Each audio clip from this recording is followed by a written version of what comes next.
Oh, God, there's people here. This was supposed to be a private conversation. We could just carry on anyway. Oh, well, as long as we enjoy ourselves, that's the main thing, isn't it? Where are you from? Glasgow. But how old were you when you came out here? No, I was conceived and born here. But I'm tracing the gene back to... I've got to have an explanation for this behaviour. And I can't get it anywhere in Australia. I have to trace it back to back to Glasgow. And via Glasgow, I think, to Fermanagh in Ireland. That's about as far as I can go. Without getting involved in that television show. Who do you think you are? Have they come and spoken to you? Never. I've been waiting. I'm still here.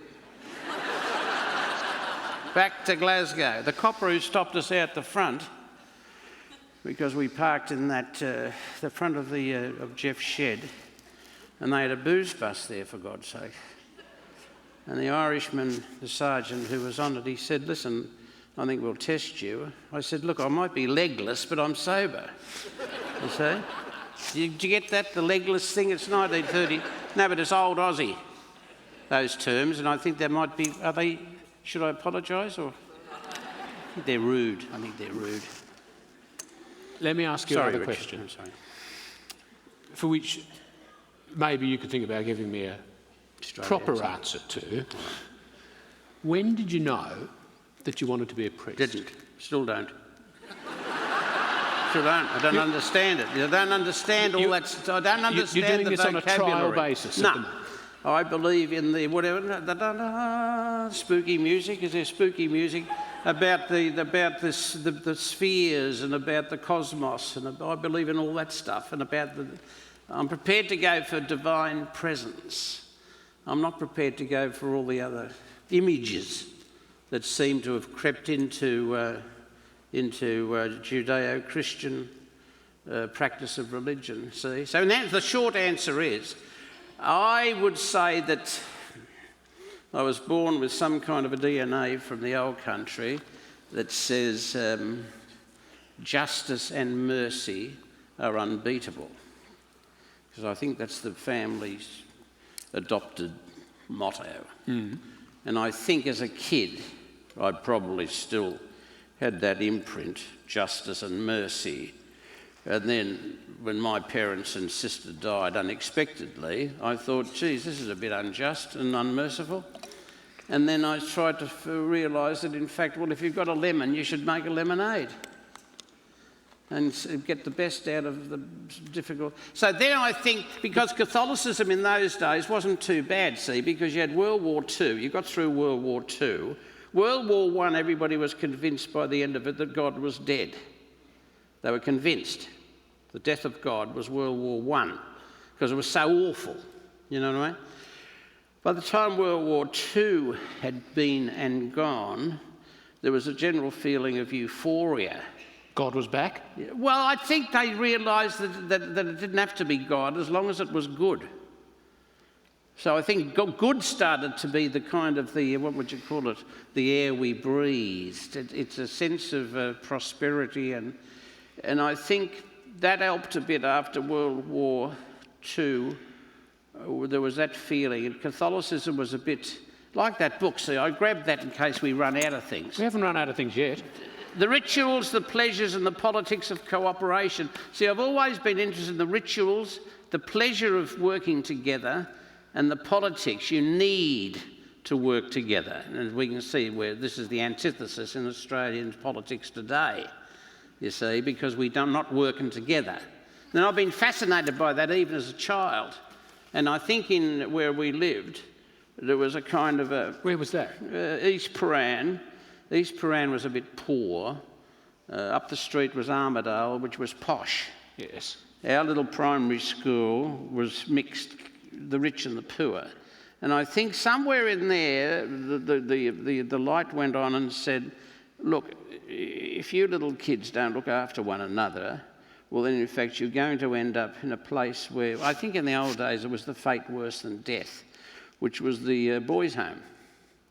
And that was a kind of a thing, an atmosphere that's, don't do that, behave yourselves, because you'll end up, but not go to hell, but in a fate worse than death, which we now know what it was.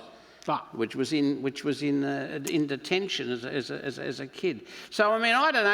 I think it's more of a spirituality than a religious thing. I'm a pop-up priest. You know, it's getting harder. You know, I mean, you can't just pop up at will. But and I think, you know, I've realised over the years that you've got a parish without borders. So that's what I'm doing here today. Yeah. Or you've got the www, which is the World Wide Web of wisdom, worship and work. See, it's that I'm fascinated by that extraordinarily big pattern that we're privileged to have inherited. Thanks to what's his name, that thing that used to fly around and get everything moving, Higgs boson, wasn't it? Higgs boson, the particle, wasn't it? Flying around saying, geez, these are all lazy bastards. All the other particles, they're doing nothing, you know what I mean? I think I'll give them a swift, you know, and jumped on a couple of them, and lo and behold, ladies and gentlemen, the Big Bang. And here we are today, Richard. I should be writing this down. See? I believe in all that. In no way did you even approach answering my question. Now, I'm going to ask you another one. Yeah. But I think we're all spiritual. I think the angels of our better nature, that's what we've gathered here today at the convention centre. They are a good-looking crowd. See what I mean? In a fit of optimism, I will ask you another question. When you went to South Melbourne, what was 1970? 73. How long did you think you'd be there? Well, the bloke told me, the commanding officer, bloke James Robert Knox, who was the Archbishop of Melbourne at the time, he said, look, as a younger clergyman, you went to 8 parishes or something in 10 years, he said. And I said, yeah, I don't want to do it. I just come out of the army. Vietnam was over. And I'd just come out of the army. And we agreed that go to South Melbourne and stay there. It'll suit you because you've been pushed around too much too early. And it'll suit us because the place had just been pulled to pieces by developers and social engineers. South Melbourne had been destroyed. Jeff came next and destroyed it later on because he pulled the town hall out, you see.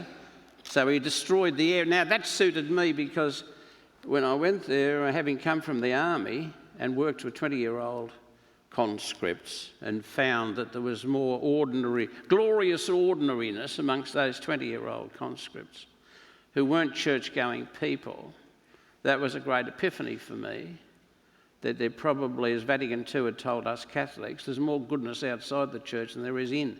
So why don't you get out of the church and go and join up with secular society? That's what we were told. And I found that in South Melbourne. That's what the whole story is, you see, till this afternoon, when in fact I've got every intention, as long as I'm able to move or to breathe, to try to get this never-ending story continued, that we've got our destiny in our own hands, you see, and our most important natural resource is not what Gina's after in the West, but it's our children, teenagers especially. You know what I mean? So, I mean, that's all. I'm trying to, like Higgs boson, I'm trying to activate the Aussies because the Aussies are brilliant at all kinds of things, but the one thing they're showing not that much form in, they're not thinking. You know what I mean? It's a terrible thing, you know. We're good at sport, we're good at all this. We can beat Iraq after we've bombed them stupid for about 30 years. And now we're going to Brazil who don't want the bloody game anyway. You know? So the Aussies like all that, you know, that's drama. But there's no bloodshed, you know? Now, we're going to have to shed some intellectual blood before we're going to get ourselves out of this predicament, because we've actually allowed ourselves being sucked into this kind of a coma. And you can't get out of it unless you start thinking. Why do you think that is? Do you think it's because we've had it too good for too long? For most Australians, not for everyone, obviously not. Not for the people you've spent 40-odd years. No, the unloved and the unlovely. Most Australians have a pretty good life. Well, according to the experts they have, according to the bloke who wrote the book a minute ago, what's his name? Richard Sennett. No. Oh, this one. The other fellow, No, Nick Cater, isn't it? Who talks about the lucky culture. And he says there's an emerging aspirational class that really is getting a bit sick of the blind, the deaf, the dumb and the lame socially. And they really think that it's time for people to, shape up or ship out, even our own citizens, you know. But I'm a bit nervous about that because, you know, I thought for 30 years there was a bit of a glimmer of compassion as being the great national attribute. Compassion, you know, walk the extra mile, put yourself in the other person's shoes, you know.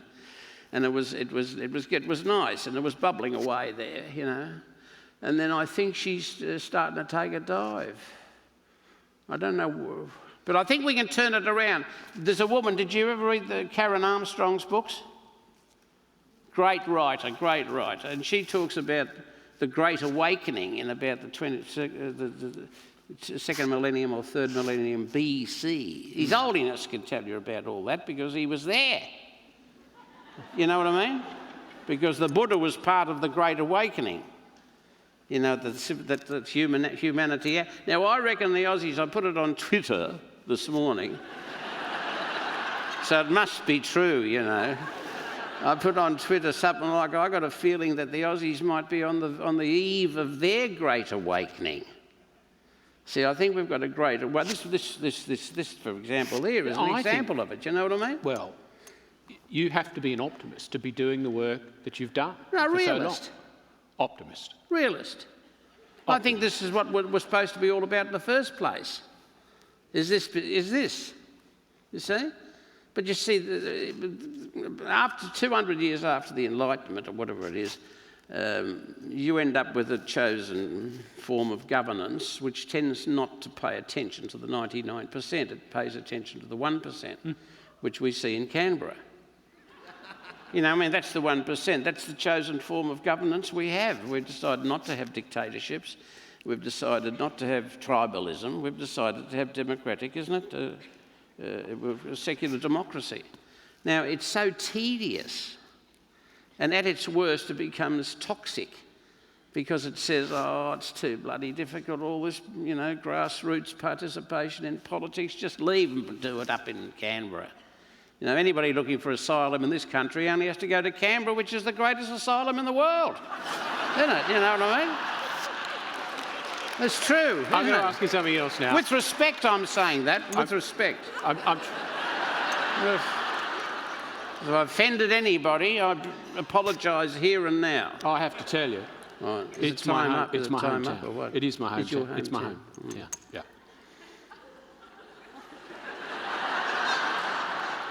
I want to ask you about something else. Yeah. They're going to throw us out soon, I think. Have you ever had a holiday? No, I don't like them. How do you know? Well, because we were poor, we never had holidays. Look, I mean, I'm 1934. And the 1934 model is a bit like this. We're garrulous, you know. We're politically inappropriate. We're all that kind of stuff. And also, we tended, I think, to be, workaholics. I think so. And I never had the opportunity. We were too poor for a start. You see, we never went anywhere. I mean, he was a drunk, God rest his soul, and she was poor. We couldn't have gone anywhere. We couldn't. And then by the time you went into the big holiday was 8 years, I think, in the Roman Catholic priest training facility. That was 8 years from the age of 18, 26 or something. By the time you come out of that, you might have gone away for a week or two with your mates. You know what I mean? Talked about Jesus as a holiday. Well, I mean, we were lucky then because we still believed that Jesus was actually at the heart of the church, you know, until later when somebody says, no, it's not Jesus at all, it's the Pope, you see? So, I mean, but by the time I got to South Melbourne, I found myself mixed up with young people who were that alienated and angry and all the rest of it, and they were all under the influence of, in those days it was, speed, and then dirty heroin, you know, polluted heroin. And these poor buggers, by the time you got there, I found that after, say, 12 months working with the locals, young people, you couldn't go on holidays anyway. You couldn't, because you couldn't leave them to anybody else. Because we were great believers in forming relationships. You see, we weren't professionals. Professionals said, don't form any relationships with the clients. So because you didn't know any better, yes, you went ahead and formed yes, them? for 40 years. For 40 years I went ahead. I think I went away once to Adelaide, I remember, Victor Harbour. Anybody from Victor Harbour? Beautiful joint, beautiful joint. But the phone rang, you see, and they said, hey, listen, X, so-and-so, is taking an overdose or something, and we don't know whether he's going to live. Now, in those days you didn't have Google, so I didn't know what the response would be. If you had Google, you could have found out, what do I do when somebody rings up and says somebody, you know what I mean? We didn't have the app, you know, the ready response. But I went back. You could have asked Twitter too. Twitter. Yes. I went back and my mates went back with me, you see, and they said on the way back, this is absolutely outrageous. Because, you know, I mean, why would you go back for somebody else's kid who's in dire straits? And then that was the answer for the next 40 years. So no more holidays? No. Any downtime at all? What do you do? I mean, yeah, but you do. As what's his name? One of the US presidents said towards the end of World War II, was Harry around World War II? Harry Truman, I think. Did he drop the bomb? He did. I think he did. He dropped the bomb. No, but he used to answer questions like, how do you relax? And he said, I've got a foxhole in my head, which means that you've got a space that you can get into. But that is you, and that's the whole story of all this, isn't it? This thing, isn't it? You've got to find a space, and if you can't, I mean, a lot of people, anybody read that bloke, the logotherapy man? What was his name? Man's Search for Meaning. Thank you. Viktor Frankl said while he was in Auschwitz or in one of those concentration camps, even there he says you have to find a spot where you can find comfort. And the only place he could find, wasn't it, was in there's a shelter where they used to put the dead bodies, the people who died in the hut, take them out of the hut, put them in this place until they were taken away next day. But there was a cover on it, and Victor found that the only spot nobody else wanted to go to was in fact sitting on top of that little shelter. So it's not it's not the salubrious, it's not the place of choice, it's the place of necessity. And you've got to find that place in your own life, see. I've found it a bit with humour, I must admit. What about, because I went to Catholic school, Is this helping at all, this what we're doing? You sure? Because we don't want to waste their time, you know what I mean? Isn't it? Sorry, Richard. I've known a few priests, and some of them like books, and more of them like music, and a lot of them like the ponies, the horses. What about you? No, that's Father Ted, isn't it? Collingwood. Ted. Do you go to games? Yeah, I could. I'm trying to work out how the hell to get in with this chronic inflammatory demyelinating polyneuropathy. That trips off the tongue, doesn't it? Well, I mean, you'd think somebody said to me, oh, there you are again, you know, you're always dramatic. What do you got? You know, if it was something like I'm paralysed, it'd be all right. Easier. But the doctor said you've got chronic inflammatory demyelinating polyneuropathy. So what does Nick Cater think of that? Nick says it's probably my own fault. You see, because that's aspirational class says, go on, you can work. Go on, you can get off your ass. Go on, you can talk better than that just because you've been in the housing ministry for 60 years. You can do better than that. Go on, you can, you know what I mean? I'm trying. I'm going to ask you one more. I think there's time for one more question. Yes. What do you still want to get done? Oh, I want to keep the flame alight. That if we stick together, hello,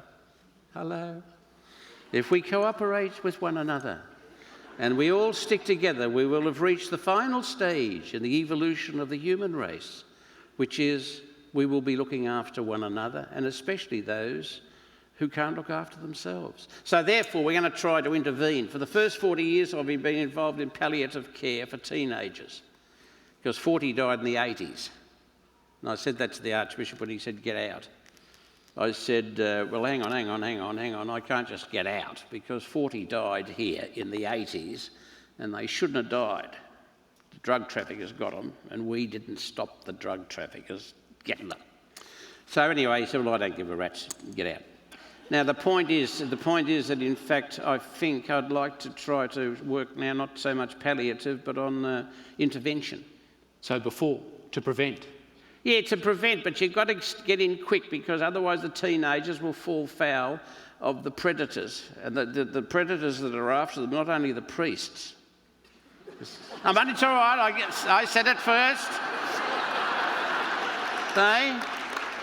I'm not going to have you creep up on me with that one. You see?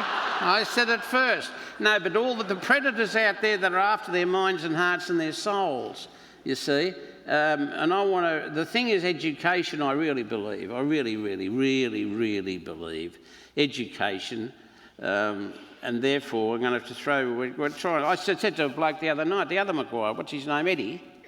Eddie was seduced me into Triple M or something, and so they're all banter. And I said, hey, Eddie, give me $2 million and I'll save 200 teenagers.